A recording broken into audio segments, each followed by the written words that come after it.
Welcome back to your lecture 1.8. In our last lecture, we saw about this Newton's universal law of gravitation and what its state is just given by this formula, or we can take it as this formula: F is equal to capital G into m1 into m2 by r square. M represents mass and r represents the distance between them from center of each bodies. So actually what the law says is that every particle of matter in this universe attracts every other particle with a force. This force is directly proportional to the product of their masses and inversely proportional to the square of the distance between the centers of these masses. The direction of the force acts along the line joining the masses. And I think that I have explained you by using a ground diagram, and after that I draw a big ball and a small ball, and I draw also a line which meets the center of the big ball and center of the small ball. So that line is called as line joining the masses. So in that direction the gravitational force happens, and what we know is that gravitational force is always an attractive force. Unlike magnetic force, it won't repel, it will always attract. That's the speciality of gravitational force. And then we derived this formula, very easy derivation. And then we saw about acceleration due to gravity. uh, if we know that we have a force which is given by gravitational force, okay, I'm sorry for that, force. So F is equal to ma. We know that it is from second law. Newton's second law says that force is equal to mass and acceleration. So force can accelerate a body. Acceleration means change in velocity. So from initial velocity it can change into final velocity. So there is acceleration in gravitational force also. So the acceleration due to earth gravitational force is called as acceleration due to gravity, and it is represented by small g. So what is that acceleration? If you ask me, the value is 9.8 meter per second square. Well, where is that? Okay, here, 9.8 meter per second square. This is the value of acceleration due to gravity. What we can say in scientific manner means g is equal to acceleration, and this acceleration is given by earth's gravitational force. That's why it is called as acceleration due to gravity. That's all we saw in our last lecture, and now I'm going to teach you relation between small g and capital G. We will be working out this with figure, and then I will be covering this area. Then we will study what is the mass of the earth, capital M. We will calculate it, it's a bit easy. And then variation of acceleration due to gravity. Here I will end the lecture. Sorry for the unfortunate ending of the last lecture, but this lecture will go smooth, I think.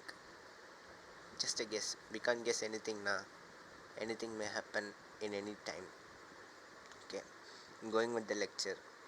The relation between small g and capital G. Small g is acceleration due to gravity, and capital G is universal gravitational constant, and its value is 6.6 into 10 power minus 11.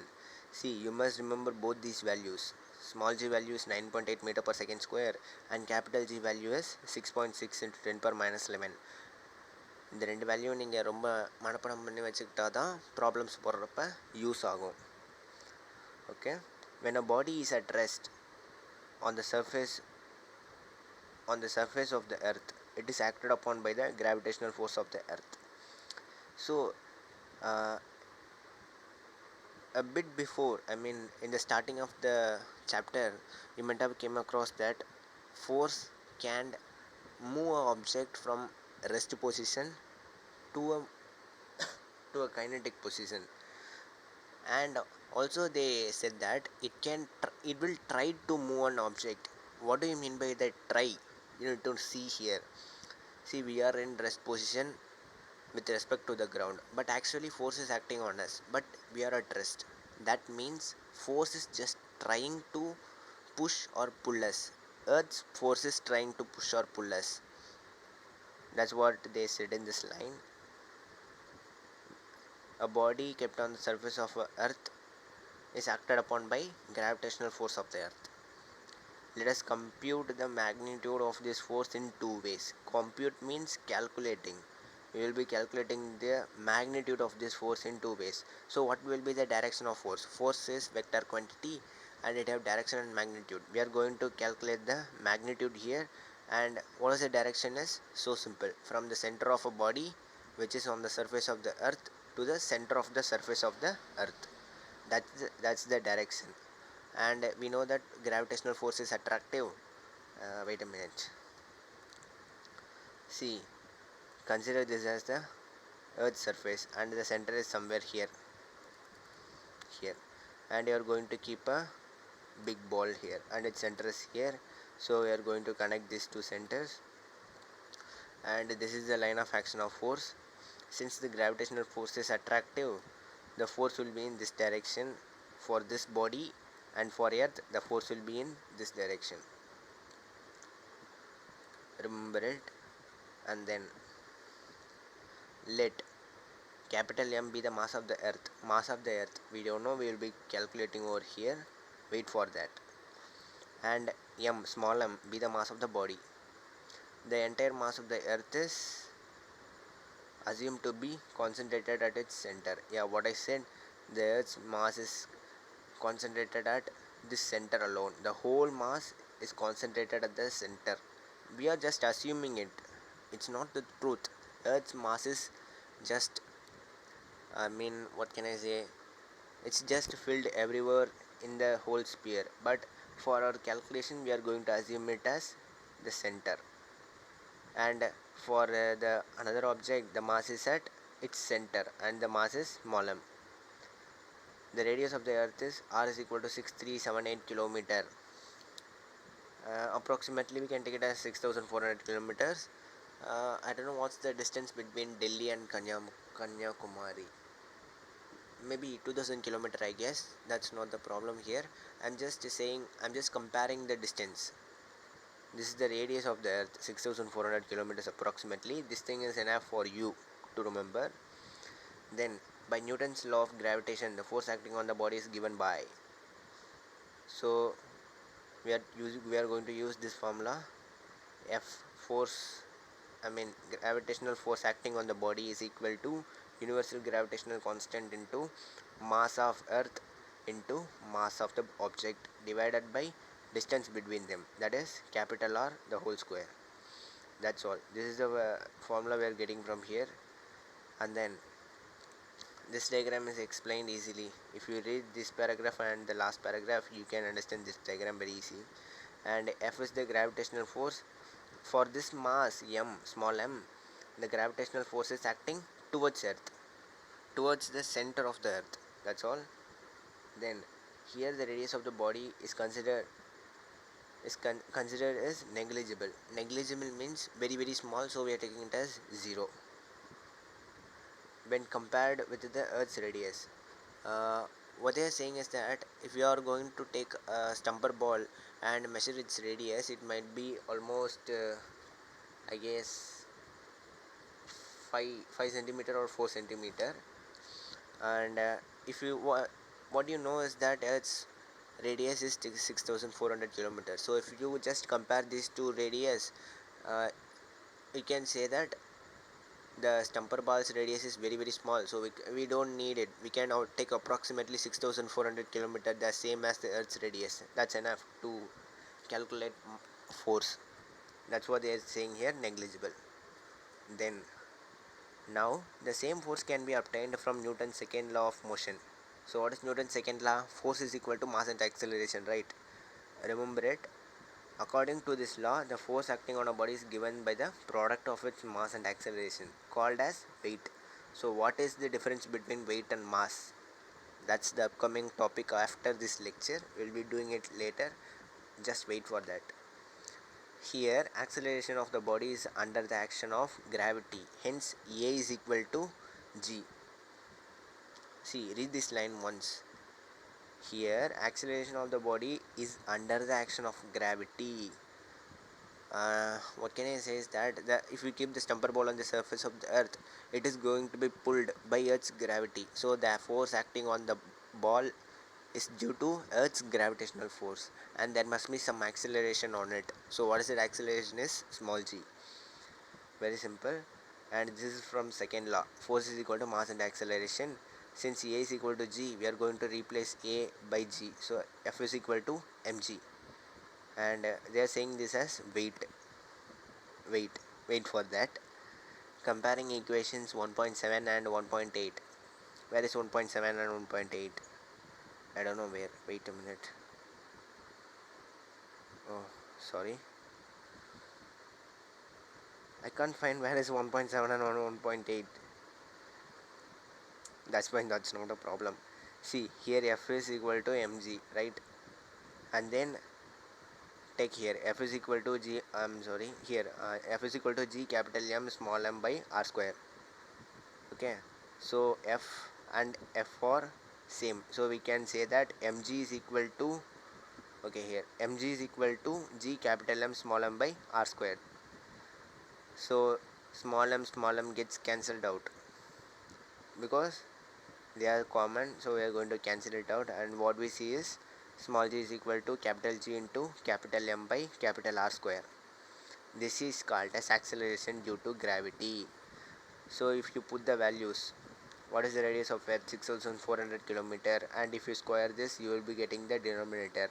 Then we know gravitational universal constant, what is that? 6.6 into 10 power minus 11. Then we need to find the mass of the earth.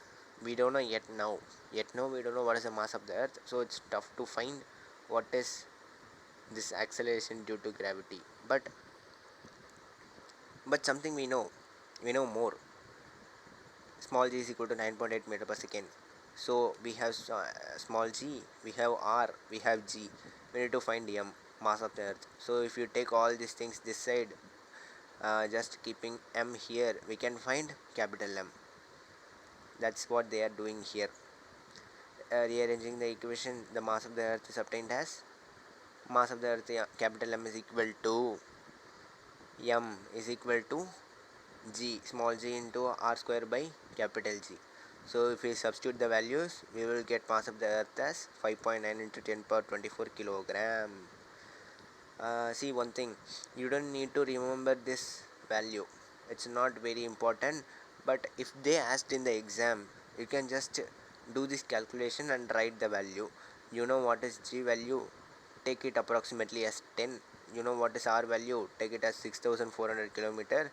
Then you know what is G value, so if you calculate you will get it easy.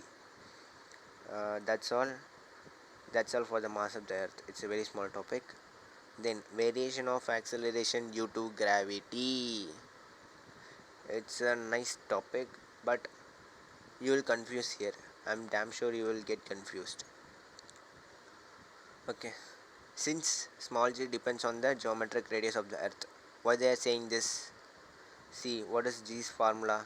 G capital M by R square. R is radius of the earth. If you remember one thing, our earth is not a sphere shaped. It's not sphere. It's somewhat like this.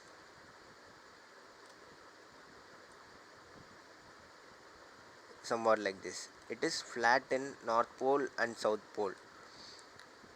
So this is the center, and this distance, I mean capital R, will not be equal to this distance. R will be greater than R dash, because there is some portion which is missing here. So if you take radius from this point, you will get R, but since it is flat, it will be R dash, which will be lesser than capital R. You getting it? This is the shape of earth. Actually it's not spherical in shape, it's sliced in the top and bottom. Okay, we saw something here. G is inversely proportional to small r square, right? So if radius increases, gravitational acceleration due to gravity decreases because they are inversely proportional. That's what they are saying here. G depends on the geometric radius of the earth. If there is any change in radius of the earth, then acceleration due to gravity changes.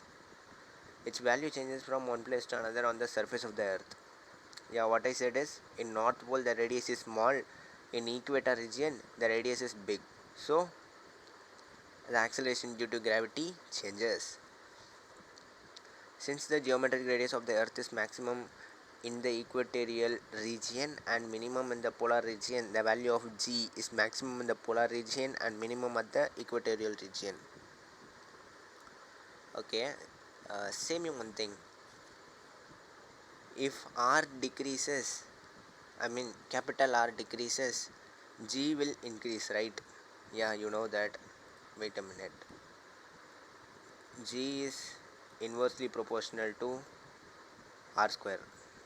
So if what I wanna say is, just think this: 1 by 2 is greater or 1 by 0.5 is greater. If you say the answer, you will get what is happening here.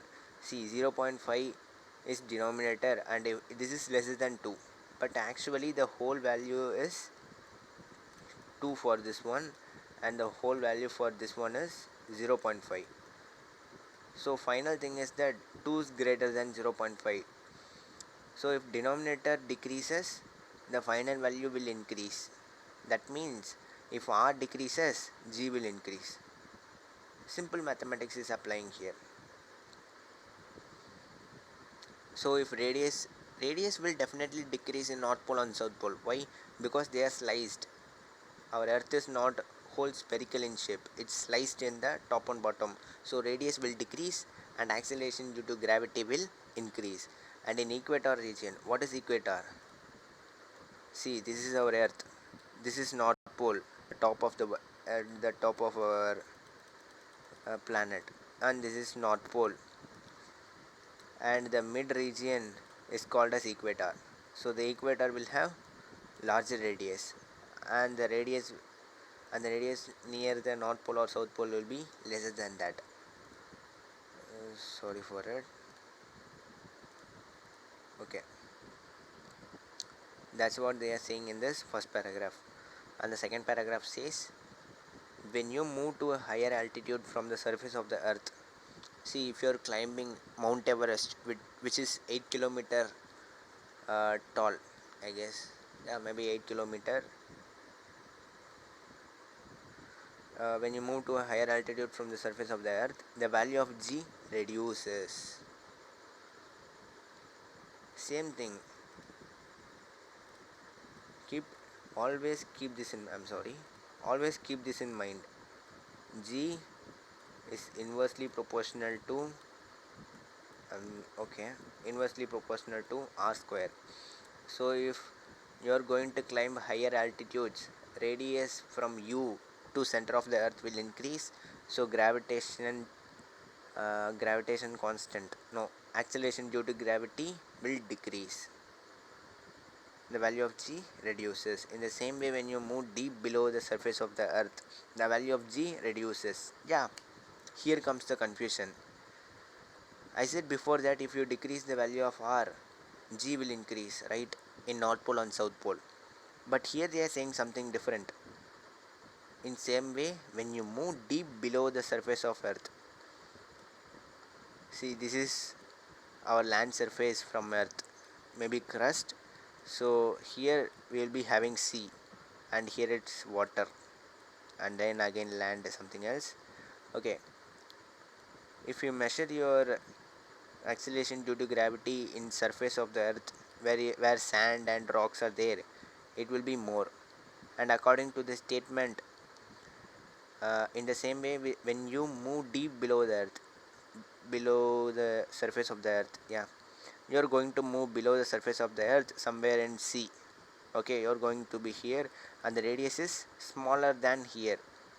According to mathematics, you need to say that acceleration due to gravity will increase. But here They are saying that value of g reduces. How? Why? You must ask the question. And the following is the answer. This topic will be discussed in detail in the higher classes, so you don't need to worry now. Just you concentrate on 12th and complete the 12th well. Then comes headache. 11th and 12th is a great headache. It will be a master headache or master migraine, anything be hypertension. You will deal a lot of stress in physics. Value of g is 0 at the center of the earth. That's all. So if radius is 0, I need to ask you this question. What is the value of 1 by 0? What is the value? You don't know. You might be saying that it is undefined. But what I'm saying is, what is the value of 0.001? What is the value? It may be 1000, I guess. Yeah, 1000. Maybe 1000. If we calculate it, it will be 1000. So what is the value of 1 by 10 power minus 20? It will be 10 power 20, right? It's a huge value.